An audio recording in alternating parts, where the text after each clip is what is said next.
जरा ये सोचकर देखिए कि इस आदमी को मुस्लिम देशों का खलीफा या फिर अपने आप को दुनिया भर की मुस्लिम देशों की आबादी का वेल विशर प्रोजेक्ट करने का इतना शौक है कि ये तालिबानियों से ही पंगे लेने निकल गया है, जिनके आगे पहले सोवियत संघ और फिर अमेरिका ने भी घुटने टेक दिए। टर्की के राष्ट्रपति अर्दोगान उसी तालिबान के साथ उलझने जा रहे हैं, लेकिन तालिबान ने भी टर्की को एक लास्ट वार्निंग दे दी है और उसको कह दिया है कि वो अफगानिस्तान से अपना बोरिया बिस्तरा पैक करके वहां से निकलने का काम करे। तालिबान ने टर्की और अर्दोगान को एग्जैक्टली क्या वार्निंग दी है, उस पर आने से पहले मैं आपको थोड़ी बैकग्राउंड नॉलेज दे दूं।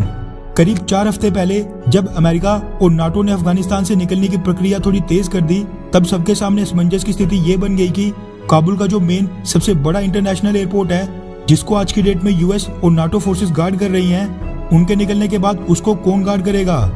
क्योंकि अफगानिस्तान में जितने भी फॉरेनर्स हैं, जितनी भी दुनिया भर के देशों की एम्बेसीज हैं, वहां पर तैनात ऑफिशियल्स हैं, अधिकारी हैं, सिविलियंस हैं, सभी के वहां से बाहर निकलने का एक ही रास्ता है और वो है काबुल का यही इंटरनेशनल एयरपोर्ट। इसीलिए इसकी सिक्योरिटी सुनिश्चित करना बहुत ही ज्यादा जरूरी था। यूएस का तो अफगानिस्तान का शौक पूरी तरह खत्म हो गया है और बाकी नाटो सदस्य देशों में से भी कोई भी इसके लिए ज्यादा इंटरेस्टेड नहीं लग रहा था, सिवाय एक देश के, और वो था टर्की,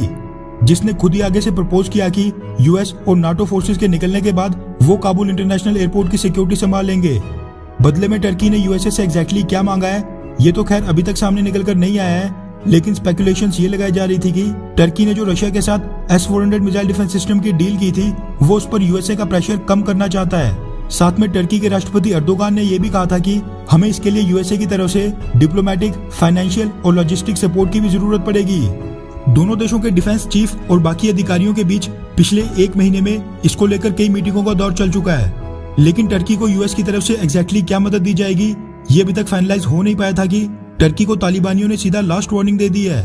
बिल्कुल ठीक सुना आपने, पहले पाकिस्तान और फिर अब टर्की, दोनों को ही तालिबान ने एक के बाद एक वार्निंग दे दी है। तालिबान, जो अपने आप को इस्लामिक एमिरेट ऑफ अफगानिस्तान बोलता है, उसने पिछले कल एक स्टेटमेंट जारी करके कहा है कि हम टर्की के काबुल एयरपोर्ट की सुरक्षा के नाम पर अफगानिस्तान में अपने ट्रूप्स रखने के फैसले का कड़ा विरोध करते हैं। अगर टर्की के अधिकारी अपने इस फैसले को नहीं बदलते हैं और हमारे देश पर अपना कब्जा बनाए रखते हैं, तो इस्लामिक एमिरेट ऑफ अफगानिस्तान यानी तालिबान इसके खिलाफ कड़ी कार्रवाई करेगा, जिसके परिणाम के लिए टर्की तैयार रहे।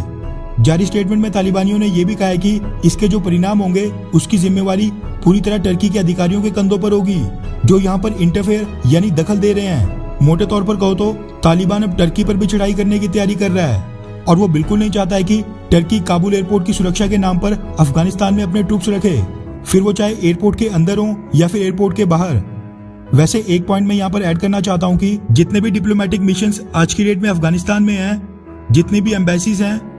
वो सब वहाँ बैठे ही तब तक हैं जब तक काबुल का ये मेन इंटरनेशनल एयरपोर्ट पूरी तरह सिक्योर है। जैसे ही उनको ये फील होगा कि काबुल का ये मेन एयरपोर्ट बिल्कुल सेफ नहीं रहा, तो अफगानिस्तान से दुनिया भर के सभी देश अपनी अपनी एम्बेसीज बंद करके वहां से अपने अधिकारियों और डिप्लोमेट्स को रातों रात एयरलिफ्ट या फिर इवैक्यूएट कर लेंगे। अच्छा सुनो, चैनल को सब्सक्राइब करो, उसके बाद घंटी बजा देना ताकि अगली वीडियो आपसे मिस ना हो पाए। Thank you.